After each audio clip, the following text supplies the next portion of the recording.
ਇੱਕ ਓੰਕਾਰ ਸਤਨਾਮ ਕਰਤਾ ਪੁਰਖ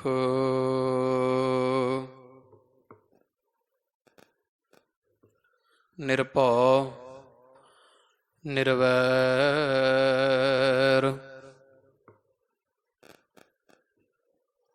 ਅਕਾਲ ਮੂਰਤ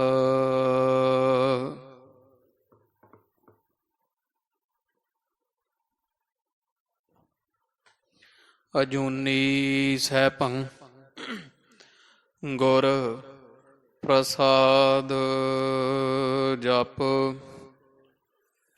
ਆਦਿ ਸਚ ਜੁਗਾਦ ਸਚ ਹੈ ਭੀ ਸਚ ਨਾਨਕ ਹੋਸੀ ਭੀ ਸਚ।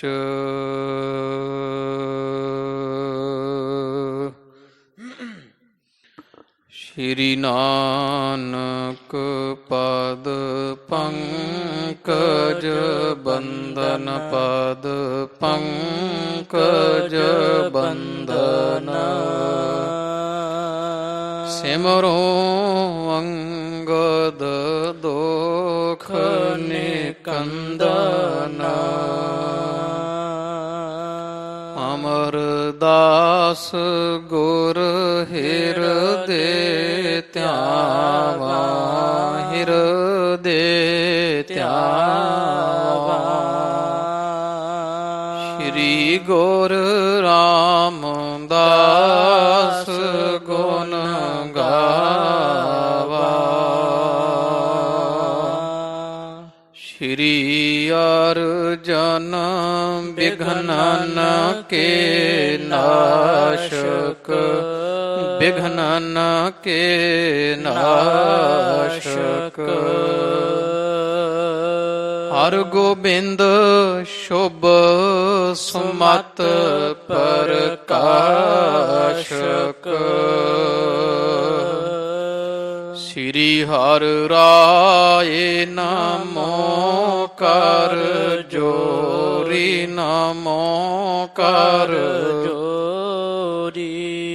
ਗੁਰ ਹਰਿ ਕ੍ਰਿਸ਼ਨ ਮਨਾਏ ਬਹੋਰੀ। ਤੇਗ ਬਹਾਦਰ ਪਰਮ ਕਿਰਪਾਲਾ ਪਰਮ ਕਿਰਪਾਲਾ। ਸ਼੍ਰੀ ਗੁਰ ਗੋਬਿੰਦ ਸਿੰਘ ਬਿਸਾਲਾ। ਤਰੋਂ ਤਰਾ ਪਰ ਪੁਨ ਪੁਨ ਸੀਸਾ ਪੁਨ ਪੁਨ ਸੀਸਾ। ਬੰਦੋਂ ਬਾਰ ਬਾਰ ਜਗਦੀਸ਼ਾ।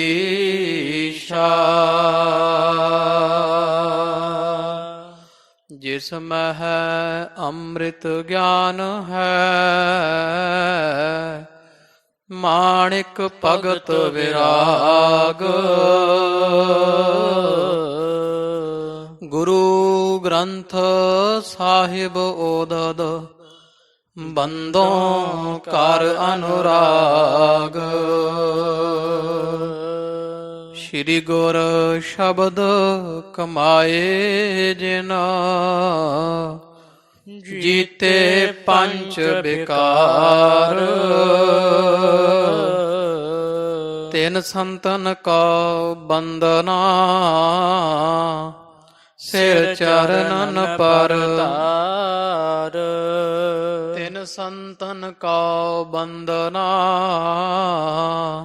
ਸਿਰ ਚਰਨਨ ਪਰ ਤਾਰ।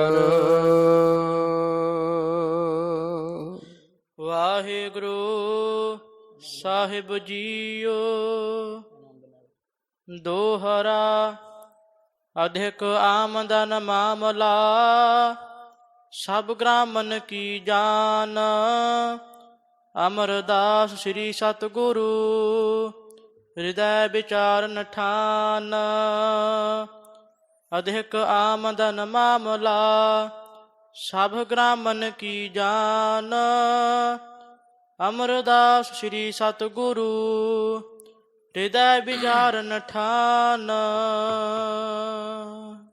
ਵਾਹਿਗੁਰੂ ਜੀ ਕਾ ਖਾਲਸਾ ਵਾਹਿਗੁਰੂ ਜੀ ਕੀ ਫਤਿਹ। ਹਾਜ਼ਰਾ ਹਜੂਰ ਜਹਰਾ ਜਹੂਰ ਦੀਨਾ ਬੰਧੂ ਭਗਤ ਵਛਲ ਦਇਆ ਨਿਧ ਮਿਹਰਾਮਤਾਂ ਦਾ ਸਾਗਰ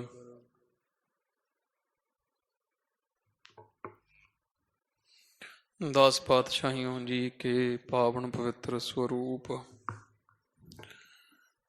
ਧੰਨ ਧੰਨ ਧੰਨ ਸਾਹਿਬ ਆਦਿ ਸ੍ਰੀ ਗੁਰੂ ਗ੍ਰੰਥ ਸਾਹਿਬ ਜੀ ਸੱਚੇ ਸਤਿਗੁਰਾਂ ਦੇ ਸੰਧਿਆ ਸਮੇਂ ਦੇ ਸਜ ਰਹੇ ਦੀਵਾਨ ਅੰਦਰ ਸਤਿਗੁਰਾਂ ਦੇ ਖੁੱਲੇ ਦਰਸ਼ਨ ਦੀਦਾਰ ਕਰਨੇ ਦਾ ਪਾਵਨ ਪਵਿੱਤਰ ਸੁਭਾਗ ਪ੍ਰਾਪਤ ਹੋ ਰਿਹਾ ਹੈ। ਜਿਨਕੇ ਭਾਗ ਵੱਡੇ ਹੈ ਭਾਈ ਤਿਨ ਸਾਧੂ ਸੰਗ ਮੁਖ ਜੁਰੇ। ਸਤਿਗੁਰਾਂ ਦੇ ਦਰਸ਼ਨ ਦੀਦਾਰ ਕਰਦਿਆਂ ਹੋਇਆਂ ਆਪਣੇ ਨੇਤਰਾਂ ਨੂੰ ਸਫਲਿਆਂ ਬਣਾਇਆ ਹੈ। ਗੁਰੂ ਗਰੀਬ ਨਵਾਜ ਸੱਚੇ ਪਾਤਸ਼ਾਹ ਜੀਆਂ ਦੇ ਦਰ ਕਰਦੀ ਪਾਵਨ ਪਵਿੱਤਰ ਕੀਰਤ ਵਡਿਆਈ ਸੋਭਾ ਸ਼ਰਵਣ ਕਰਨ ਵਾਸਤੇ ਆਪਾਂ ਨਿਤਾ ਪ੍ਰਤੀ ਸਤ ਸੰਗਤ ਦੀਆਂ ਕੜੀਆਂ ਦਾ ਆਨੰਦ ਮਾਣਦੇ ਹਾਂ। ਜਥਾ ਪ੍ਰਸੰਗ ਗੁਰੂ ਅਮਰਦਾਸ ਮਹਾਰਾਜ ਜੀ ਕੇ ਦਰ ਕਰਦਾ ਆਪਾਂ ਕੱਲ ਸੁਣਿਆ ਵਿਚਾਰਿਆ ਹੈ ਕਿ ਅਕਬਰ ਬਾਦਸ਼ਾਹ ਗੁਰੂ ਅਮਰਦਾਸ ਮਹਾਰਾਜ ਦੇ ਦਰਸ਼ਨਾਂ ਨੂੰ ਆਇਆ। ਦਿੱਲੀੋਂ ਚੱਲ ਕਰਕੇ ਆਇਆ ਇਸ ਲਈ ਹੈ ਕਿਉਂਕਿ ਰੱਖੇ ਰੱਖਣਹਾਰ ਆਪ ਉਬਾਰਿਆਨ ਗੁਰ ਕੀ ਪੈਰੀ ਪਾਏ ਕਾਜ ਸਵਾਰਿਆਨ। ਹੋਆ ਆਪ ਦਇਆਲ ਮਨਹੁ ਨਾ ਵਿਸਾਰਿਆਨ। ਤਿੱਥੈ ਤੂੰ ਸਮਰੱਥ ਜਿੱਥੈ ਕੋਈ ਨਾਹੇ ਉਥੈ ਤੇਰੀ ਰੱਖ ਅਗਨੀ ਉਦਰ ਮਾਹੇ। ਜਿੱਥੇ ਗੁਰੂ ਅਮਰਦਾਸ ਮਹਾਰਾਜ ਜੀ ਸਹਾਈ ਹੁੰਦੇ ਹੈ ਉੱਥੇ ਨਾ ਕੋਈ ਦੇਵੀ ਦੇਵਤਾ ਕੋਈ ਪੀਰ ਫਕੀਰ ਔਲੀਆ ਪੈਗੰਬਰ ਸਹਾਈ ਨਹੀਂ ਹੋ ਸਕਦਾ। ਇਹ ਗੱਲ ਚਿਤੌੜ ਦੇ ਜੰਗ ਵਿੱਚ ਅਕਬਰ ਨੇ ਭਲੀ ਪ੍ਰਕਾਰ ਜਾਣੀ ਹੈ। ਸਿੱਖਾਂ ਪਾਸੋਂ ਜਾਂ ਆਪਣੇ ਦਰਬਾਰ ਵਿੱਚ ਜਿਹੜੇ ਕੋਈ ਗੋਇੰਦਵਾਲ ਸਾਹਿਬ ਆਉਂਦੇ ਜਾਂਦੇ ਹੈ, ਜਿਵੇਂ ਕੋਈ ਅਤਾਹਰ ਬੇਗ ਟੋਡਰ ਮੱਲ ਵਰਗੇ, ਜਾਂ ਜਿਹੜੇ ਰਹਿ ਕੇ ਆਏ ਆ ਗੋਇੰਦਵਾਲ ਕੁਝ ਦਿਨ, ਬੌਲੀ ਸਾਹਿਬ ਦੀ ਜਦੋਂ ਸੇਵਾ ਹੋ ਰਹੀ ਸੀ, ਕੜ ਟੁੱਟਦਾ, ਮਾਣਕ ਚੰਦ ਦਾ ਜਿਉਣਾ ਜਿਨ੍ਹਾਂ ਆਪਣੇ ਅੱਖਾਂ ਨਾਲ ਵੇਖਿਆ ਕੰਨੀ ਸੁਣਿਆ, ਉਹਨਾਂ ਪਾਸੋਂ ਅਕਬਰ ਬਾਦਸ਼ਾਹ ਗੁਰੂ ਅਮਰਦਾਸ ਮਹਾਰਾਜ ਦੀ ਮਹਿਮਾ ਵਡਿਆਈ ਸ਼ਰਵਣ ਕਰਕੇ ਬੜਾ ਖੁਸ਼ ਹੋਇਆ। ਦਿੱਲੀੋਂ ਚੱਲ ਕੇ ਗੋਇੰਦਵਾਲ ਸਾਹਿਬ ਪਹੁੰਚਿਆ। ਬਿਆਸ ਪਾਵਨ ਪਵਿੱਤਰ ਦਰਿਆ ਲੰਘਿਆ। ਗੋਇੰਦਵਾਲ ਨਗਰ ਦੇ ਬਾਹਰ ਤੰਬੂ ਲਾਏ ਹੈ। ਇੱਥੋਂ ਨੰਗੇ ਪਾਂਉ ਚੱਲ ਕੇ ਅਕਬਰ ਬਾਦਸ਼ਾਹ ਜਿਹੜਾ ਹੈ ਹਜ਼ੂਰ ਦੇ ਦਰਸ਼ਨ ਕਰਨ ਪਹੁੰਚਿਆ। ਨਾਨਾ ਤਰ੍ਹਾਂ ਦੀਆਂ ਭੇਟਾਵਾਂ ਮਹਾਰਾਜ ਨੂੰ ਅਰਪਦਾ ਹੈ। ਗੁਰੂ ਗਰੀਬ ਨਵਾਜ ਸੱਚੇ ਪਾਤਸ਼ਾਹ ਜੀਆਂ ਦੇ ਚਰਨੀ ਰੱਖਦਾ ਹੈ। ਐਸੀ ਕਿਰਿਆ ਧਾਰ ਕੇ, ਨਿਮਰਤਾ ਧਾਰ ਕੇ ਬਾਦਸ਼ਾਹ ਆਇਆ ਵੀ ਜਿਹਦੇ ਨਾਲ ਗੁਰੂ ਅਮਰਦਾਸ ਮਹਾਰਾਜ ਜੀ ਮੇਰੇ 'ਤੇ ਖੁਸ਼ ਹੋਣ। ਔਰ ਮਹਾਰਾਜ ਦੇ ਦਰਸ਼ਨ ਦੀਦਾਰੇ ਕੀਤੇ ਹੈ। ਫਿਰ ਮਹਾਰਾਜ ਨੂੰ ਬੇਨਤੀ ਕੀਤੀ, ਮਹਾਰਾਜ ਮੈਂ ਕੁਝ ਨਗਰ ਕੁਝ ਗ੍ਰਾਮ ਪਿੰਡ ਤੁਹਾਡੀ ਚਰਨੀ ਭੇਟਾਂ ਕਰਨੇ ਆ। ਇਹ ਮਹਾਰਾਜ ਮੈਨੂੰ ਆਪ ਦਾ ਸੇਵਕ ਜਾਣ ਕੇ ਮੇਰੀ ਇਹ ਭੇਟ ਆਪ ਅੰਗੀਕਾਰ ਕਰੋ। ਸਤਿਗੁਰਾਂ ਨੇ ਆਖਿਆ ਕਿ ਫਕੀਰਾਂ ਦਾ ਦਰ ਹੈ, ਕਲੇਸ਼ਾਂ ਦੇ ਸਹਿਤ ਜਿਹੜੀ ਮਾਇਆ ਹੈ ਜਾਂ ਇਹ ਨਗਰ ਹੈ, ਇਹ ਅਸੀਂ ਅੰਗੀਕਾਰ ਨਹੀਂ ਕਰਾਂਗੇ, ਸਾਨੂੰ ਕੋਈ ਬਹੁਤੀ ਜ਼ਰੂਰਤ ਨਹੀਂ ਇਹਦੀ। ਵਾਰ-ਵਾਰ ਬੇਨਤੀ ਕੀਤੀ, ਫਿਰ ਸਿੱਖਾਂ ਵੀ ਆਖਿਆ ਕਿ ਮਹਾਰਾਜ ਚੱਲ ਕੇ ਆਇਆ ਹੈ, ਮਾਣ ਰਹਿ ਜਾਵੇਗਾ, ਇਹਦਾ ਮਨ ਟੁੱਟ ਜਾਣਾ ਜੇ ਆਪ ਜੀਆਂ ਨਾ ਕਰ ਦਿੱਤੀ, ਆਪ ਰੱਖ ਲਓ। ਬੀਬੀ ਭਾਨੀ ਜੀਆਂ ਨੂੰ ਪੁੱਤਰੀ ਬਣਾ ਕਰਕੇ ਅਕਬਰ ਬਾਦਸ਼ਾਹ ਨੇ 84 ਪਿੰਡ ਝਵਾਲ ਤੋਂ ਲੈ ਕਰਕੇ ਬਾਕੀ ਸਾਰੇ ਨਗਰ, ਜਿੱਥੇ ਹੁਣ ਅੰਮ੍ਰਿਤਸਰ ਸਾਹਿਬ ਹੈ, ਇਹ ਇਲਾਕਾ, ਤਰਨਤਾਰਨ ਸਾਹਿਬ ਇਲਾਕਾ, ਗੋਇੰਦਵਾਲ ਤੀਕਰ, ਇਹ ਸਾਰੇ 84 ਨਗਰ ਦਾ ਜਿਹੜਾ ਪਟਾ ਹੈ ਉਹ ਗੁਰੂ ਘਰ ਦੇ ਨਾਮ ਬੀਬੀ ਭਾਨੀ ਜੀ ਦੇ ਨਾਮ ਲਿਖਵਾਇਆ। ਤੇ ਅੱਜ ਤੋਂ ਗੁਰੂ ਅਮਰਦਾਸ ਮਹਾਰਾਜ ਹੀ ਮਾਮਲਾ ਉਗਰਾਉਣ ਕਰਨਗੇ, ਭਾਵ ਇਹਨਾਂ ਦੇ ਘਰ ਹੀ ਸਾਰਾ ਮਾਮਲਾ ਆਵੇਗਾ। ਇਸ ਤਰ੍ਹਾਂ ਮਹਾਰਾਜ ਦੇ ਦਰੋਂ ਘਰੋਂ ਖੁਸ਼ੀਆਂ ਲੈਂਦਾ ਹੋਇਆ ਅਕਬਰ ਬਾਦਸ਼ਾਹ ਦਿੱਲੀ ਤੋਂ ਇਹ ਲਾਹੌਰ ਜਾ ਰਿਹਾ ਸੀ। ਰਸਤੇ 'ਚ ਗੋਇੰਦਵਾਲ ਦਰਸ਼ਨ ਕਰਕੇ ਲਾਹੌਰ ਪਹੁੰਚਾ। ਗੁਰੂ ਅਮਰਦਾਸ ਮਹਾਰਾਜ ਦੀਆਂ ਭਵਿੱਖਤ ਸਮਾਂ ਵਿਚਾਰ ਕਰਕੇ ਵੀ ਇੱਕ ਬੜਾ ਭਾਰੀ ਤੀਰਥ ਪ੍ਰਗਟ ਕਰਨਾ ਹੈ, ਜਿਹਦੇ ਪਾਵਨ ਸਥਾਨ 'ਤੇ ਗੁਰੂ ਰਾਮਦਾਸ ਜੀ ਮਹਾਰਾਜ ਸੰਗਤਾਂ ਜੀਵਾਂ ਦਾ ਕਲਿਆਣ ਕਰਨਗੇ। ਉਹ ਤੀਰਥ ਜਿਹੜਾ ਕੋਈ ਸਤਿਯੁਗ ਦਾ ਛੁਪਿਆ ਹੋਇਆ ਤੀਰਥ ਉਹ ਕਵੀ ਜੀਆਂ ਕੁਝ ਲਿਖਿਆ ਹੈ, ਉਹ ਗੁਰੂ ਅਮਰਦਾਸ ਮਹਾਰਾਜ ਜੀ ਪ੍ਰਗਟ ਕਰਦੇ ਆ। ਜਿਵੇਂ ਉਹ ਅੰਮ੍ਰਿਤਸਰ ਸਾਹਿਬ ਵਾਲੇ ਸਥਾਨ ਦੀ ਕੋਈ ਪੁਰਾਤਨ ਕਥਾ ਸਤਿਯੁਗ ਦੀ, ਜਿਵੇਂ ਕਵੀ ਜੀਆਂ ਉਹ ਲਿਖੀ ਆਪਾਂ ਸੁਣੀਏ। ਗੁਰੂ ਅਮਰਦਾਸ ਮਹਾਰਾਜ ਨੂੰ ਹਿਰਦੇ ਵਸਾਓ, ਰਸਨਾ ਕਰੋ ਜੀ ਪਵਿੱਤਰ, ਆਖੋ ਜੀ ਸਤਨਾਮ। ਸ਼੍ਰੀ ਵਾਹਿਗੁਰੂ ਸਾਹਿਬ ਜੀ ਸਤਨਾਮ। ਸ਼੍ਰੀ ਵਾਹਿਗੁਰੂ ਸਾਹਿਬ ਜੀ। ਦੋਹਰਾ ਅਧਿਕ ਆਮਦਨ ਮਾਮਲਾ। ਇਸ ਤਰ੍ਹਾਂ 84 ਪਿੰਡ ਜਿਹੜੇ ਹੈ ਗੁਰੂ ਅਮਰਦਾਸ ਮਹਾਰਾਜ ਦੇ ਦਰ ਘਰ ਦੇ ਨਾਮ ਹੋਏ ਹੈ। ਉਹਦਾ ਜਿਹੜਾ ਮਾਮਲਾ ਬਣਦਾ ਉਹ ਟੈਕਸ ਸਾਧਕ ਜਿੰਨਾ ਉਹ 84 ਪਿੰਡਾਂ ਦਾ ਮਾਮਲਾ ਬਹੁਤ ਵਧੀਕ ਹੋ ਰਿਹਾ ਹੈ। ਸਭ ਗ੍ਰਾਮਨ ਕੀ ਜਾਨ। ਇਹ ਮਾਨੋ ਇਹ ਵੀ ਸਾਰੇ ਪਿੰਡਾਂ ਦਾ ਜਿਹੜਾ ਮਾਮਲਾ ਹੈ ਇਹ ਗੋਇੰਦਵਾਲ ਸਾਹਿਬ ਆ ਰਿਹਾ ਹੈ। ਜਿਹੜੀ ਇਹ ਸਾਰੀ ਉਹ ਕਾਰ ਭੇਟ ਆਉਂਦੀ ਹੈ ਉਹ ਤਾਂ ਗੁਰੂ ਰਾਮਦਾਸ ਮਹਾਰਾਜ ਦੇ ਸਪੁਰਦ ਹੈ। ਤੇ ਪਿੰਡਾਂ ਚੋਂ ਜਿਹੜੀ ਉਹ ਮਾਮਲਾ ਉਗਰਾ ਕੇ ਲਿਆਉਣ ਦੀ ਜਿਹੜੀ ਸੇਵਾ ਉਹ ਬਾਬਾ ਬੁੱਢਾ ਸਾਹਿਬ ਜੀ ਦੇ ਸਪੁਰਦ ਮਹਾਰਾਜ ਨੇ ਕੀਤੀ ਹੈ। ਬੜਾ ਮਾਮਲਾ ਗੋਇੰਦਵਾਲ ਸਾਹਿਬ ਪਹੁੰਚ ਰਿਹਾ ਹੈ। ਅਮਰਦਾਸ ਸ਼੍ਰੀ ਸਤਿਗੁਰੂ। ਇਧਰ ਸੱਚੇ ਪਾਤਸ਼ਾਹ ਧੰਨ ਸਾਹਿਬ ਸ਼੍ਰੀ ਗੁਰੂ ਅਮਰਦਾਸ ਜੀ ਦੀਨਾ ਬੰਧੂ ਹਨ। ਹਿਰਦੈ ਵਿਚਾਰਨ ਠਾਨ। ਤਿਨਾਂ ਨੇ ਆਪਣੇ ਹਿਰਦੇ ਵਿੱਚ ਵਿਚਾਰ ਠਾਨੀ ਹੈ, ਵਿਚਾਰ ਕੀਤੀ ਹੈ। ਚੌਪਈ ਭਈ ਬਾਪਿਕਾ ਪੂਰਨ ਅਬੈ। ਵੀ ਮਹਾਰਾਜ ਨੇ ਵਿਚਾਰ ਕੀਤੀ ਹੈ ਵੀ ਜਿਹੜੀ ਬੌਲੀ ਸਾਹਿਬ ਦਾ ਪਾਵਨ ਪਵਿੱਤਰ ਸਥਾਨ ਹੈ ਇਹ ਹੁਣ ਬਣ ਕੇ ਸੱਜ ਕੇ ਪੂਰਾ ਹੋ ਚੁੱਕਾ ਹੈ।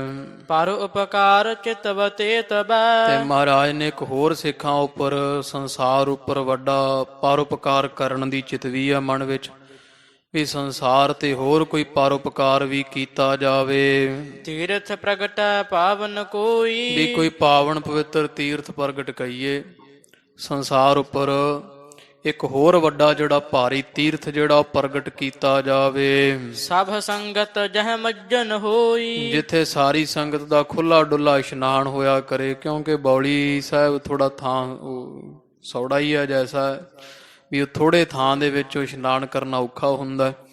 ਇੱਕੋ ਵਾਰ ਕੋਈ ਤਗੜਾ ਵੱਡਾ ਇਸ਼ਨਾਨ ਜਿਹੜਾ ਕਾਫੀ ਇੱਕੋ ਵਾਰ ਹੀ ਸੰਸਾਰ ਜਾਂ ਜੀਵ ਇਸ਼ਨਾਨ ਕਰ ਸਕਣ, ਐਸਾ ਕੋਈ ਵੱਡਾ ਖੁੱਲਾ ਡੁੱਲਾ ਇਸ਼ਨਾਨ ਕਰਨ ਵਾਸਤੇ ਕੋਈ ਭਾਰੀ ਤੀਰਥ ਜਿਹੜਾ ਪ੍ਰਗਟ ਕੀਤਾ ਜਾਵੇ। ਇਹ ਬਾਪਿਕਾ ਗੋਇੰਦਵਾਲ। ਗੋਇੰਦਵਾਲ ਸਾਹਿਬ ਵੈਸੇ ਤਾਂ ਇੱਕ ਤੀਰਥ ਪਹਿਲਾਂ ਹੀ ਜਿਹੜਾ ਬੌਲੀ ਸਾਹਿਬ ਦਾ ਤੀਰਥ ਹੈ, ਗੋਇੰਦਵਾਲ ਸਾਹਿਬ ਮਹਾਰਾਜ ਸੋਚਦੇ ਆ ਵੀ ਸਜਿਆ ਹੋਇਆ ਅਸਾਂ ਬਣਾ ਦਿੱਤਾ ਹੈ।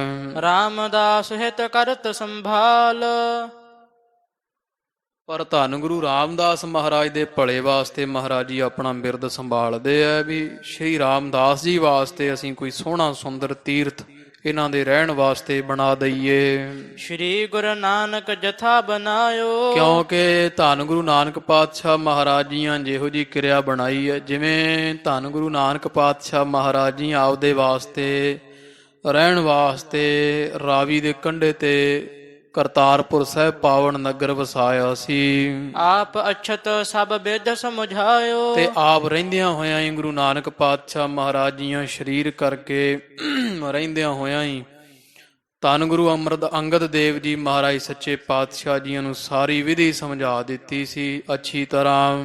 ਗਾਦੀ ਦੇ ਕਰ ਪੁਰ ਕਰਤਾਰ, ਤੇ ਕਰਤਾਰਪੁਰ ਸਾਹਿਬ ਤੋਂ ਗੱਦੀ ਦੇ ਦਿੱਤੀ ਸੀ। ਗੁਰੂ ਅੰਗਦ ਪਾਤਸ਼ਾਹ ਮਹਾਰਾਜ ਨੂੰ ਨਾਲ ਸਮਝਾ ਦਿੱਤਾ ਸੀ ਵੀ ਤੁਸੀਂ ਹੁਣ ਇੱਥੋਂ ਕਰਤਾਰਪੁਰ ਸਾਹਿਬ ਤੋਂ ਖਡੂਰ ਸਾਹਿਬ ਚਲੇ ਜਾਓ, ਕਿਉਂਕਿ ਸਾਡੇ ਜੋ ਬਾਲ ਹੈ ਸ਼੍ਰੀ ਚੰਦ ਲਖਮੀ ਦਾਸ ਆਦਿਕ ਜਾਂ ਕੋਈ ਹੋਰ ਸਿੱਖ ਹੈ, ਉਹ ਤੁਹਾਡੇ ਨਾਲ ਈਰਖਾ ਨਾ ਕਰਨ, ਝਗੜਾ ਪਏਗਾ। ਇਸ ਕਰਕੇ ਤੁਸੀਂ ਇਹ ਜੋਤ ਲੈ ਕਰਕੇ ਭਾਵ ਗੁਰੂ ਸੁਭਾਏਮਨ ਹੋ ਕਰਕੇ ਖਡੂਰ ਸਾਹਿਬ ਜਾ ਰਹੋ, ਉੱਥੇ ਆਪਣਾ ਪਾਵਨ ਪਵਿੱਤਰ ਜਿਹੜਾ ਵੈ ਵਾਸਾ ਉਹ ਨਗਰ ਨੂੰ ਪਵਿੱਤਰ ਕਰੋ। ਇਹ ਸਾਰੀ ਗੱਲ ਗੁਰੂ ਨਾਨਕ ਪਾਤਸ਼ਾਹ ਮਹਾਰਾਜ ਜੀਆਂ ਨੇ ਧੰਨ ਗੁਰੂ ਅੰਗਦ ਦੇਵ ਜੀ ਮਹਾਰਾਜ ਜੀਆਂ ਨੂੰ ਸਮਝਾ ਦਿੱਤੀ ਸੀ। ਗੁਰਤਾ ਸਿੰਘਾਸਣ ਦੇ ਕਰਕੇ ਸੰਤਤ ਕਰੈ ਵਿਰੋਧ ਨ ਕੋਈ। ਕਿ ਹੇ ਪੁਰਖਾ ਭਾਈ ਲਹਿਣਾ ਜੀ, ਗੁਰੂ ਅੰਗਦ ਜੀ ਤੁਹਾਡੇ ਨਾਲ ਸਾਡੀ ਸੰਤਾਨ ਜਿਹੜੀ ਸ਼੍ਰੀ ਚੰਦ ਲਖਮੀ ਦਾਸ, ਇਹ ਤੁਹਾਡੇ ਨਾਲ ਵਿਰੋਧ ਨਾ ਕਰਨ, ਈਰਖਾ ਨਾ ਕਰਨਗੇ। ਜੇ ਆਪ ਖਡੂਰ ਸਾਹਿਬ ਚਲੇ ਜਾਓ ਤਾਂ ਬੈਠੇ ਪ੍ਰਿਥਕ ਪ੍ਰਕਾਸ਼ੈ ਸੋਈ। ਤੇ ਇਹ ਪ੍ਰਿਥਕ ਅੱਡੋ ਅੱਡੀ ਹੋ ਕੇ ਤੁਸੀਂ ਸੁਭਾਏ ਪ੍ਰਕਾਸ਼ਮਾਨ ਹੋਵੋ, ਭਾਵ ਤੁਸੀਂ ਖਡੂਰ ਸਾਹਿਬ ਜਾ ਕਰਕੇ ਆਪਣਾ ਪਾਵਨ ਸਥਾਨ ਬਣਾ ਲੈਣਾ ਕਰੋ। ਤਿਮ ਸ੍ਰੀ ਅੰਗਦ ਕਾਰਜ ਕੀਨਾ। ਤੇ ਜਿਵੇਂ ਗੁਰੂ ਅੰਗਦ ਦੇਵ ਜੀ ਮਹਾਰਾਜ ਨੇ ਫਿਰ ਅੱਗੇ ਕੀਤਾ, ਗੁਰੂ ਨਾਨਕ ਪਾਤਸ਼ਾਹ ਜੀਆਂ ਗੁਰੂ ਅੰਗਦ ਪਾਤਸ਼ਾਹ ਨੂੰ ਖਡੂਰ ਸਾਹਿਬ ਭੇਜ ਦਿੱਤਾ, ਤੇ ਗੁਰੂ ਅੰਗਦ ਦੇਵ ਜੀ ਮਹਾਰਾਜ ਜੀਆਂ ਨੇ ਫਿਰ ਸਾਡੇ ਨਾਲ ਇਸ ਤਰ੍ਹਾਂ ਕੀਤਾ। ਇਹ ਗੁਰੂ ਅਮਰਦਾਸ ਜੀ ਮਨ ਵਿੱਚ ਵਿਚਾਰਦੇ ਆ। ਧੰਨ ਗੁਰੂ ਅੰਗਦ ਪਾਤਸ਼ਾਹ ਮਹਾਰਾਜ ਜੀਆਂ ਵੀ ਫਿਰ ਅੱਗੇ ਐਸੇ ਹੀ ਤਰ੍ਹਾਂ ਕੀਤਾ ਸੀ। ਗੋਇੰਦਵਾਲ ਬਸਾਏ ਸੁਦੀਨਾ। ਵੀ ਸਾਡੇ ਰਹਿਣ ਵਾਸਤੇ ਗੋਇੰਦਵਾਲ ਸਾਹਿਬ ਜਿਹੜਾ ਉਹ ਸੁੰਦਰ ਨਗਰ ਵਸਾ ਕੇ ਦਿੱਤਾ ਹੈ। ਨਿਜ ਸੰਤਤ ਤੇ ਕਰ ਕੈ ਨਿਆਰੇ। ਸਾਨੂੰ ਆਪਦੇ ਪੁੱਤਰ ਦਾਸੂ ਤੇ ਦਾਤੂ ਤੋਂ ਨਿਆਰੇ ਕਰ ਦਿੱਤਾ ਸੀ ਵੀ ਜੇ ਦਾਸੂ ਦਾਤੂ ਹੰਕਾਰੀ ਹੈ, ਜੇ ਸ਼੍ਰੀ ਅਮਰਦਾਸ ਜੀ ਤੁਸੀਂ ਇੱਥੇ ਰਹਿਣਾ ਹੈ ਤੇ ਇਹ ਝਗੜਾ ਬਣੇਗਾ, ਈਰਖਾ ਕਰਿਆ ਕਰਨਗੇ ਸਾਡੇ ਦੋਵੇਂ ਪੁੱਤਰ। ਇਸ ਕਰਕੇ ਧੰਨ ਗੁਰੂ ਅੰਗਦ ਦੇਵ ਜੀ ਮਹਾਰਾਜ ਨੇ ਸਾਡੇ ਭਲਾ ਲੋਚਦਿਆਂ ਹੋਇਆਂ ਸਾਨੂੰ ਗੋਇੰਦਵਾਲ ਨਗਰ ਵਸਾ ਕੇ ਦਿੱਤਾ, ਆਪਣੇ ਪੁੱਤਰਾਂ ਤੋਂ ਵੱਖਰੇ ਕਰ ਦਿੱਤਾ ਸੀ। ਸ਼੍ਰੀ ਗੁਰੂ ਅਮਰਦਾਸ ਬੈਠਾਰੇ। ਤੇ ਫਿਰ ਸਾਨੂੰ ਭਾਵ ਸ਼੍ਰੀ ਗੁਰੂ ਅਮਰਦਾਸ ਮਹਾਰਾਜ ਕਹਿੰਦੇ ਸਾਨੂੰ ਅਮਰਦਾਸ ਗੁਰੂ ਬਣਾ ਕਰਕੇ ਗੁਰੂ ਅੰਗਦ ਪਾਤਸ਼ਾਹ ਜੀਆਂ ਬਿਠਾਲਿਆ ਸਿੰਘਾਸਣ ਤੇ। ਤਿਮ ਸ਼੍ਰੀ ਅਮਰ ਮਨੋਰਥ ਕਰ ਕੈ। ਹੁਣ ਇਸੇ ਤਰ੍ਹਾਂ ਹੀ ਹੁਣ ਧੰਨ ਗੁਰੂ ਅਮਰਦਾਸ ਜੀ ਮਹਾਰਾਜ ਸੱਚੇ ਪਾਤਸ਼ਾਹ ਜੀ ਮਨ ਵਿੱਚ ਇਹ ਸੰਕਲਪ ਕਰ ਰਹੇ ਹਨ। ਸਭ ਵਿਦ ਨੀਕੇ ਹਿਰਦੇ ਵਿਚਰ ਕੈ। ਸਾਰੀ ਵਿਧੀ ਚੰਗੀ ਤਰ੍ਹਾਂ ਆਪਣੇ ਮਨ ਵਿੱਚ ਵਿਚਾਰ ਕੀਤੀ ਹੈ ਪਿੱਛੋਂ ਲੈ ਕੇ ਵੀ ਗੁਰੂ ਨਾਨਕ ਪਾਤਸ਼ਾਹ ਮਹਾਰਾਜ ਜੀਆਂ ਨੇ ਸਾਨੂੰ ਗੁਰੂ ਅੰਗਦ ਪਾਤਸ਼ਾਹ ਨੂੰ ਖਡੂਰ ਸਾਹਿਬ ਭੇਜ ਦਿੱਤਾ ਸੀ ਵੀ ਝਗੜਾ ਨਾ ਬਣੇ, ਔਰ ਖਡੂਰ ਸਾਹਿਬ ਤੋਂ ਗੁਰੂ ਅੰਗਦ ਪਾਤਸ਼ਾਹ ਨੇ ਸਾਨੂੰ ਫਿਰ ਇੱਥੇ ਗੋਇੰਦਵਾਲ ਸਾਹਿਬ ਭੇਜ ਦਿੱਤਾ ਸੀ। ਉਹ ਪਿਛਲੀ ਸਾਰੀ ਰੀਤ ਜਿਹੜੀ ਹੈ ਧੰਨ ਗੁਰੂ ਅਮਰਦਾਸ ਮਹਾਰਾਜ ਜੀਆਂ ਚੰਗੀ ਤਰ੍ਹਾਂ ਸੋਚੀ ਵਿਚਾਰੀ ਹੈ। ਸਤਜੁਗ ਕੋ ਤੀਰਥ ਦੁਰ ਰਹਿਓ। ਬਾਕੀ ਮਹਾਰਾਜ ਨੇ ਵਿਚਾਰ ਕੀਤੀ ਵੀ ਇੱਕ ਸਤਜੁਗ ਦੇ ਸਮੇਂ ਦਾ ਬੜਾ ਭਾਰੀ ਤੀਰਥ ਹੈ, ਇਸ ਸੰਸਾਰ ਤੇ ਜਿਹੜਾ ਛੁਪ ਚੁੱਕਾ ਹੈ, ਹੁਣ ਛੁਪਿਆ ਹੋਇਆ ਹੈ। ਚਿਰੰਕਾਲ ਭਾਕਿ ਨਹਨ ਲਹਿਓ। ਤੇ ਕਿੰਨੇ ਸਮੇਂ ਤੋਂ ਕਿਸੇ ਨੇ ਲਿਆ ਜਾਣਿਆ ਨਹੀਂ ਵੀ ਇੱਥੇ ਕੋਈ ਬੜਾ ਭਾਰੀ ਸਤਜੁਗ ਦਾ ਤੀਰਥ ਜਿਹੜਾ ਗੁਪਤ ਹੋ ਰਿਹਾ ਹੈ। ਸਰਬ ਪ੍ਰਜਾ ਬਿਧ ਪਾਸ ਪੁਕਾਰੀ। ਤੇ ਉਹ ਤੀਰਥ ਜਿਵੇਂ ਜਿਹੜਾ ਹੈ ਉਹ ਤੀਰਥ ਦੀ ਕਥਾ ਫਿਰ ਕਵੀ ਜੀ ਦੱਸਦੇ ਆ।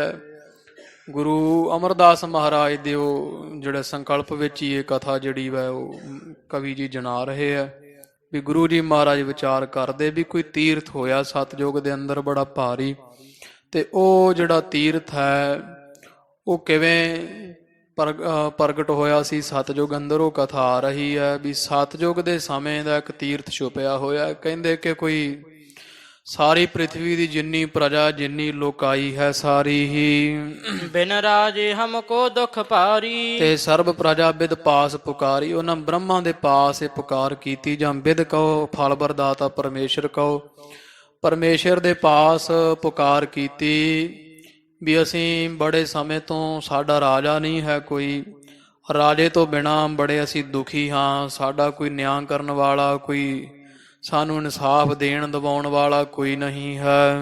ਤਾਂ ਤੇ ਨਿਜ ਵਿਚਾਰ ਕਰ ਮਨ ਤੇ ਮੈਂ, ਇਸ ਕਰਕੇ ਬ੍ਰਹਮ ਨੇ ਜਾਂ ਉਹ ਫਲ ਪ੍ਰਦਾਤਾ ਪਰਮੇਸ਼ਰ ਨੇ ਮਨ ਵਿੱਚ ਇਉਂ ਵਿਚਾਰ ਕੀਤੀ ਹੈ।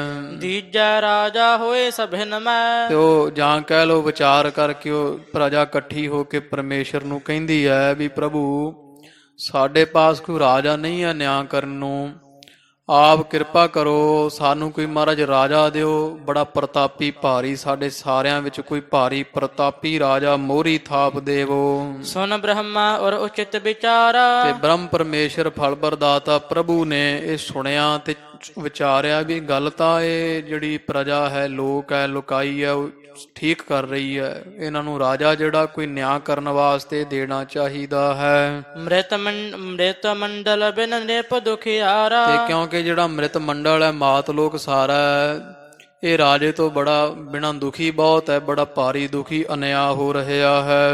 ਅਹ ਜੋਗ ਇਨ ਬਨਹਿ ਨਰੇਸ਼, ਤੇ ਇਹਨਾਂ ਦਾ ਯੋਗ ਚੰਗੀ ਗੱਲ ਹੈ ਵੀ ਇਹਨਾਂ ਨੂੰ ਕੋਈ ਰਾਜਾ ਬਣਨਾ ਚਾਹੀਦਾ, ਇਹਨਾਂ ਦਾ ਕੋਈ ਰਾਜਾ ਦੇਣਾ ਚਾਹੀਦਾ ਹੈ। ਬਸ ਹੈ ਸੁਖੀ ਤਬ ਪ੍ਰਜਾ ਅਸ਼ੈਸ਼, ਵੀ ਤਾਂ ਕਿ ਜਿਹੜੀ ਪ੍ਰਜਾ ਹੈ ਉਹ ਸਾਰੀ ਵਿਸ਼ੇਸ਼ ਕਰਕੇ ਸੁਖੀ ਹੋ ਕਰਕੇ ਵਾਸਾ ਕਰੇ, ਸਾਰੇ ਸੌਖੇ ਹੋ ਜਾਣ, ਨਿਆਂ ਅਨਿਆਂ ਉਹ ਸਾਰਾ ਫੈਸਲਾ ਕਰਨ ਵਾਸਤੇ ਕੋਈ ਰਾਜਾ ਥਾਪ ਦਈਏ ਤੇ ਸਾਰੀ ਪ੍ਰਜਾ ਚੰਗੀ ਸੁਖੀ ਸੌਖੀ ਹੋ ਜਾਵੇਗੀ। ਆਠਾਂ ਲੋਕ ਪਾਲ ਕੇ ਤਨ ਤੇ ਤੇ, ਫਿਰ ਪਰਮੇਸ਼ਰ ਨੇ ਕੀ ਕੀਤਾ ਹੈ, 8 ਲੋਕਪਾਲ ਮੰਨੇ ਜਾਂ ਦਿਗਪਾਲ ਮੰਨੇ ਆ, ਦਿਗਪਾਲ ਕਹੋ ਲੋਕਪਾਲ ਕਹੋ। 8 ਜਿਹੜੇ ਲੋਕਪਾਲ ਹਨ ਉਹਨਾਂ ਦੇ ਸਰੀਰ ਦੀ ਸਤੋ ਅੰਸ਼ ਦੇ ਵਿੱਚੋਂ ਅੰਸ ਨਿਕਾਸਨ ਕੀਨ ਸਤਿਨ ਤੇ, ਉਹਨਾਂ ਦੇ ਵਿੱਚੋਂ ਸਤੋ ਅੰਸ਼ ਤੋਂ ਇੱਕ ਇੱਕ ਗੁਣ ਕੱਢਿਆ ਪ੍ਰਭੂ ਪਰਮੇਸ਼ਰ ਨੇ, ਉਹ ਅੱਗੇ ਆ ਹੀ ਜਾਣਾ ਜਿਵੇਂ ਗੁਣ ਲਏ ਆ। ਉਹ 8 ਦਿਗਪਾਲ ਜਿਹੜੇ ਮੰਨੇ, ਦਿਸ਼ਾਪਾਲ ਦਿਗਪਾਲ, ਉਹਨਾਂ ਦੀ ਸਤਵੰਸ਼ ਚੋਂ ਇੱਕ ਇੱਕ ਗੁਣ ਪ੍ਰਭੂ ਪਰਮੇਸ਼ਰ ਨੇ ਕੱਢ ਕਰਕੇ 8 ਗੁਣ ਜੁਤ ਰਾਜਾ ਕੀਨ, ਤੇ 8 ਗੁਣਾਂ ਦੇ ਸਹਿਤ ਇੱਕ ਜਿਹੜਾ ਪ੍ਰਤਾਪੀ ਭਾਰੀ ਰਾਜਾ ਬਣਾ ਦਿੱਤਾ ਹੈ। ਤਿਸ ਨਿਰਪ ਨਾਮ ਸੋ ਛੁਪ ਧਰ ਦੀਨ, ਉਹਦਾ ਨਾਮ ਸ਼ੁਭ ਰਾਜਾ ਹੋਇਆ, ਸੰਸਾਰ ਦਾ ਪਹਿਲਾ ਰਾਜਾ ਜਿਹੜਾ ਹੋਇਆ। ਇਹ ਪੁਰਾਣਾ ਵਿੱਚ ਇਸ ਤਰ੍ਹਾਂ ਜਾਂ ਕਹਿ ਲਓ ਸ਼ੁਭ ਰਾਜੇ ਦੀ ਵੀ ਕਥਾ ਆਉਂਦੀ ਹੈ ਵੀ ਇਹ ਸੰਸਾਰ ਦਾ ਪਹਿਲਾ ਰਾਜਾ ਹੋਇਆ। ਇਹ ਸ਼ੁਭ ਨਾਮ ਪ੍ਰਭੂ ਪਰਮੇਸ਼ਰ ਨੇ ਇਸ ਦਾ ਰੱਖ ਦਿੱਤਾ ਹੈ। ਹੋਨ ਪ੍ਰਸੰਨ ਇੰਦਰ ਕੋ ਗੁਣ ਹੈ, ਤੇ ਇਹ 8 ਗੁਣ ਕਿਹੜੇ ਲਏ ਆ ਪਰਮੇਸ਼ਰ ਨੇ? ਇੰਦਰ ਤੋਂ ਇਹ ਗੁਣ ਲਿਆ ਵੀ ਸਾਰਿਆਂ ਤੇ ਖੁਸ਼ ਰਹਿੰਦਾ, ਜਿਵੇਂ ਇੰਦਰ ਸਾਰਿਆਂ ਤੇ ਪ੍ਰਸੰਨ ਰਹਿੰਦਾ ਹੈ। ਇਹ ਪ੍ਰਸੰਨਤਾ ਦਾ ਗੁਣ ਜਿਹੜਾ ਇੰਦਰ ਤੋਂ ਲੈ ਕੇ ਇਸ ਰਾਜੇ ਸ਼ੁਭ ਵਿੱਚ ਪਾਇਆ ਹੈ। ਜਮ ਕੋ ਦੰਡ ਧਨਦ ਦੇ ਧਨ ਹੈ, ਇਹ ਦੂਜਾ ਦਿਗਪਾਲ ਜਾਮ ਹੈ। ਜਾਮ ਤੋਂ ਗੁਣ ਲਿਆ ਪਰਮੇਸ਼ਰ ਨੇ ਜਿਹੜਾ ਦੰਡ ਦੇਣ ਦਾ, ਨਿਆਂ ਕਰਨ ਦਾ। ਤੇ ਇੱਕ ਜਿਹੜਾ ਇਹ ਹੋਰ ਕਿਹੜਾ ਅੱਗੇ ਕੋਮੇ ਤੋਂ ਬਾਅਦ ਧਨੰਦ, ਧਨੰਦ ਦੇ ਧਨ ਹੈ।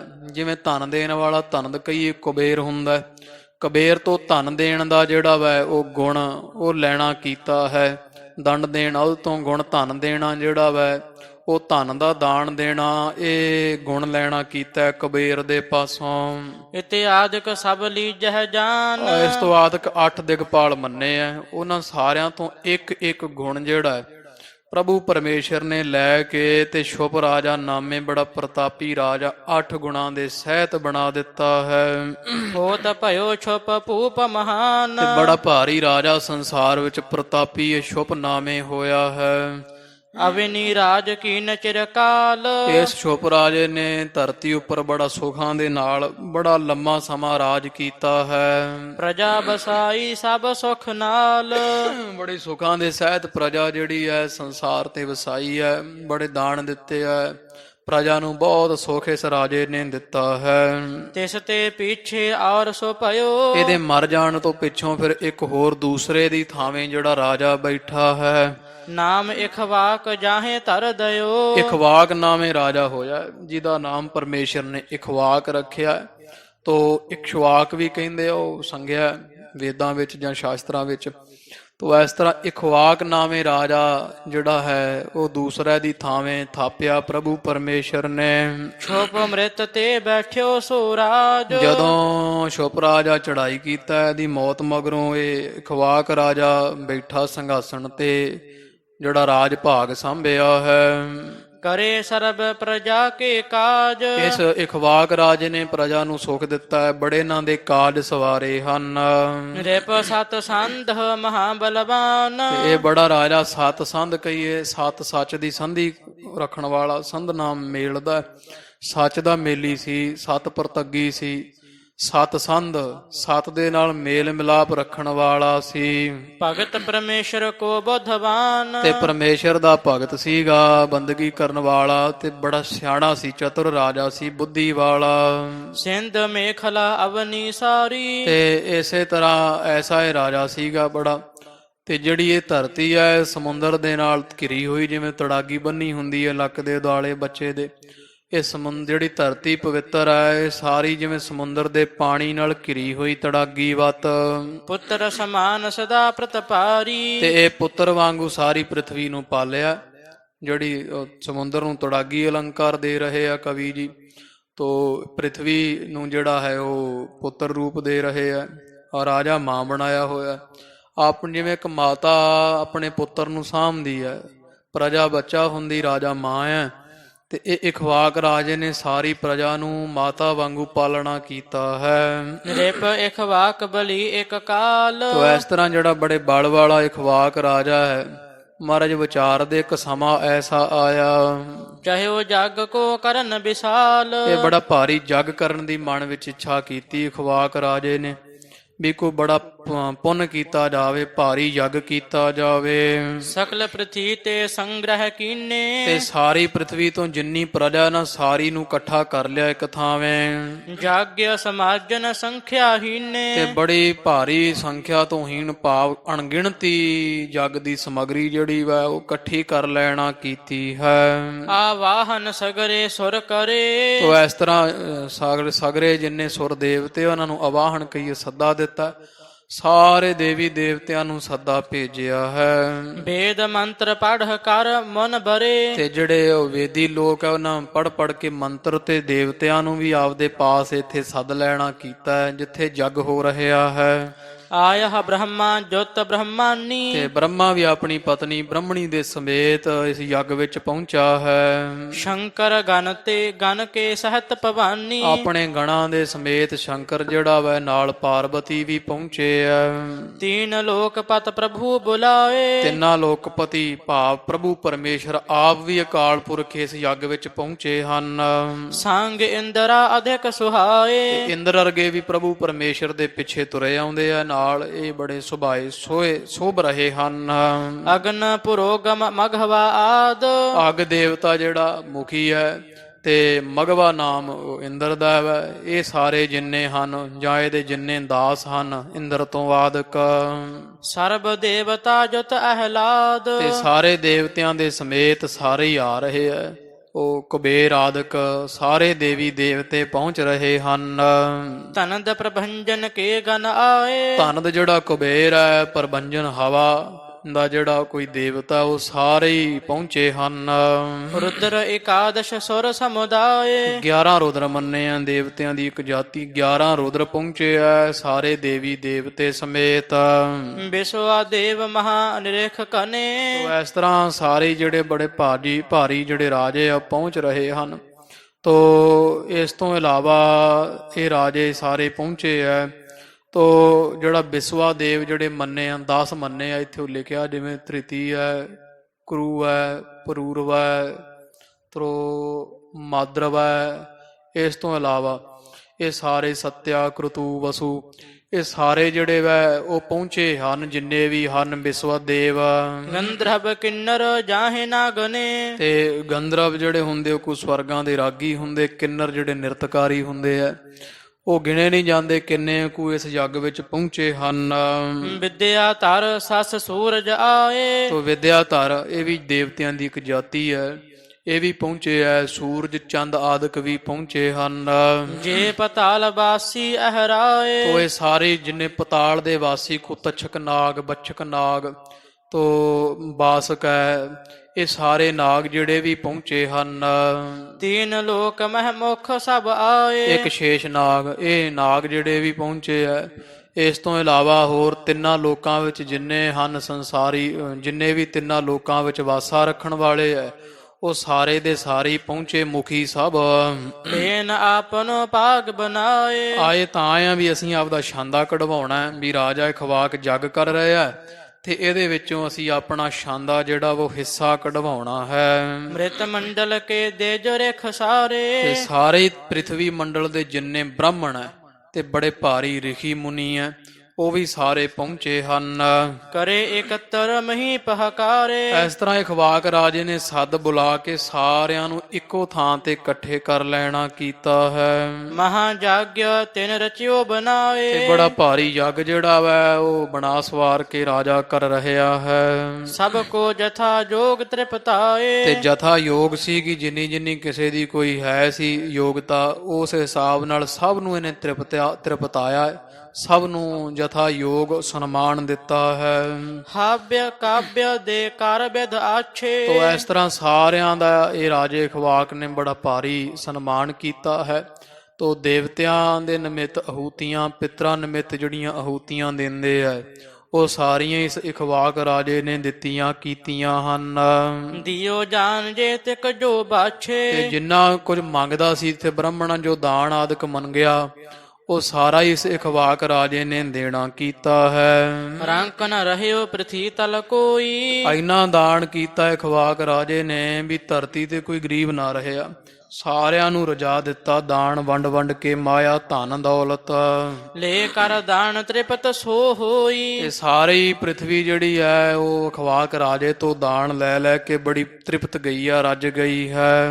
ਹਮਨ ਕੁੰਡ ਕੇ ਚਾਰਿਓਂ ਪਾਸੇ। ਤੇ ਜਿਹੜਾ ਹਵਨ ਵਾਲਾ ਕੁੰਡ ਸੀਗਾ ਉਹਦੇ ਚਾਰ ਛਫੇਰੇ ਹੀ ਮੁਖ ਦੇਵਤਾ ਬੈਠ ਪ੍ਰਕਾਸ਼ੇ। ਜਿਹੜੇ ਮੁਖੀ ਦੇਵਤਾ ਸੀਗੇ ਇੰਦਰ ਵਰਗੇ ਤੋਂ ਬ੍ਰਹਮਾ ਵਰਗੇ ਗਣੇਸ਼ ਤੋਂ ਇਹ ਆਦਿਕ ਜਿਹੜੇ ਕੋਈ ਮੁਖੀ ਦੇਵਤਾ ਹੈ ਉਹ ਵਿਸ਼ਨ ਵਰਗੇ ਉਹ ਸਾਰੇ ਹੀ ਇਸ ਅਗਨ ਕੁੰਡ ਦੇ ਲਾਗੇ ਬੈਠੇ ਹਨ, ਹਵਨ ਕੁੰਡ ਦੇ। ਜਥਾ ਜੋਗ ਸਭ ਕੋ ਦੇ ਭਾਗ। ਤੇ ਸਾਰਿਆਂ ਨੂੰ ਉਹਨਾਂ ਦਾ ਹਿੱਸਾ ਇਖਵਾਕ ਰਾਜੇ ਨੇ ਜਥਾ ਯੋਗ ਬਣਦਾ ਹੈ, ਸਭ ਨੂੰ ਸਭ ਦਾ ਛਾਂਦਾ ਕੱਢ ਕੇ ਦਿੱਤਾ ਯੱਗ ਵਿੱਚੋਂ। ਪਦਮਾ ਪਤ ਕੇ ਰਸ ਅਨੁਰਾਗ। ਫਿਰ ਇਸ ਤੋਂ ਬਾਅਦ ਜਿਹੜਾ ਪਦਮਾ ਪਤ ਕਹੀ ਉਹ ਪ੍ਰਭੂ ਪਰਮੇਸ਼ਰ ਹੈ, ਮਾਇਆ ਤੋਂ ਰਹਿਤ ਵਿਸ਼ਨ ਮਾਇਆ ਜਾਂ ਮਾਇਆ ਸਬਲ ਵੀ ਹੈ ਤੇ ਮਾਇਆ ਰਹਿਤ ਵੀ ਹੈ। ਨਿਰਗੁਣ ਸਰੂਪ ਹੋ ਕੇ ਕਰਕੇ ਮਾਇਆ ਤੋਂ ਰਹਿਤ ਹੈ ਔਰ ਸਰਗੁਣ ਸਰੂਪ ਹੋ ਕਰਕੇ ਮਾਇਆ ਸਬਲ ਹੈ। ਉਹ ਇਹੋ ਜਿਹਾ ਪ੍ਰਭੂ ਪਰਮੇਸ਼ਰ ਜਿਹੜਾ ਹੈ ਉਹਦੇ ਪ੍ਰੇਮ ਰਸ ਵਿੱਚ ਹੁਣੇ ਭਿੱਜ ਗਿਆ ਹੈ ਜੋ ਰਾਜਾ ਇਖਵਾਕ ਹੈ। ਕਰ ਕਰ ਭਗਤ ਸਕਲ ਹਰ ਖਾਏ। ਇਹ ਸਾਰਿਆਂ ਨੂੰ ਇਹਨੇ ਖੁਸ਼ ਕਰ ਲਿਆ ਹੈ, ਭਗਤੀ ਕਰ ਕਰਕੇ ਸਭ ਨੂੰ ਇਖਵਾਕ ਰਾਜੇ ਨੇ ਸੇਵਾ ਭਾਵ ਨਾਲ ਵਸ ਕਰ ਲਿਆ, ਖੁਸ਼ ਕਰ ਲਿਆ ਹੈ। ਜਾਸ ਇਖਵਾਕ ਜਗਤ ਰਹਿ ਛਾਏ। ਤੋ ਚਾਰੇ ਪਾਸੇ ਇਖਵਾਕ ਰਾਜੇ ਦਾ ਜਿਹੜਾ ਜਸ ਹੈ, ਇਖਵਾਕ ਰਾਜੇ ਦਾ ਵਡਿਆਈ ਮਹਿਮਾ ਸਭ ਸੰਸਾਰ ਵਿੱਚ ਛਾ ਰਹੀ ਹੈ। ਵਿਧ ਹਰ ਹਰ ਆਦਿਕ ਸੁਰ ਸਾਰੇ। ਬ੍ਰਹਮਾ ਤੋਂ ਲੈ ਕੇ ਵਿਸ਼ਨੂੰ ਜਾਂ ਕੋਈ ਹੈ ਜਿਹੜਾ ਸ਼ਿਵ ਭਗਵਾਨ ਸਾਰੇ ਹੀ ਜਿੰਨੇ ਦੇਵਤੇ ਹਨ ਭਏ ਪ੍ਰਸੰਨ ਭੂਪ ਸਤਕਾਰੇ। ਬੜਾ ਰਾਜੇ ਦਾ ਸਤਿਕਾਰ ਕਰ ਰਹੇ ਹੈ ਵੀ ਤੂੰ ਬਹੁਤ ਨਿਮਰਤਾ ਵਾਲਾ ਹੈ, ਕਿਉਂਕਿ ਸਾਰਿਆਂ ਨੂੰ ਇਸ ਰਾਜੇ ਨੇ ਪ੍ਰਸੰਨ ਕਰ ਲੈਣਾ ਕੀਤਾ ਹੈ। ਬਰੰਗ ਬਰੂਹ ਸਭ ਹੂੰ ਮਿਲ ਕਹਿਓ। ਉਹ ਇਸ ਤਰ੍ਹਾਂ ਜਿਹੜਾ ਬ੍ਰਹਮਬੂ ਨਾਮ ਇਹਦਾ ਹੈ ਬ੍ਰਹਮੇ ਦਾ, ਤੋ ਜਿਹੜਾ ਬ੍ਰਹਮਾ ਹੈ ਇਹ ਫਿਰ ਸਾਰਿਆਂ ਨੂੰ ਜਿਹੜਾ ਇਸ ਤਰ੍ਹਾਂ ਜਾਂ ਕਹਿ ਲਓ ਬ੍ਰਹਮਬੂ ਦਾ ਅਰਥ ਹੁੰਦਾ ਵਰ ਮੰਗ, ਵਰ ਮੰਗ। ਸਾਰੇ ਦੇਵੀ ਦੇਵਤੇ ਕਹਿਣ ਲੱਗੇ ਇਸ ਇਖਵਾਕ ਰਾਜੇ ਨੂੰ ਬ੍ਰਹਮਬੂ ਬ੍ਰਹਮਬੂ ਵਰ ਮੰਗ, ਵਰ ਮੰਗ, ਤੂੰ ਸਾਥੋਂ ਕੋਈ ਵਰਦਾਨ ਮੰਗਣਾ ਕਰ।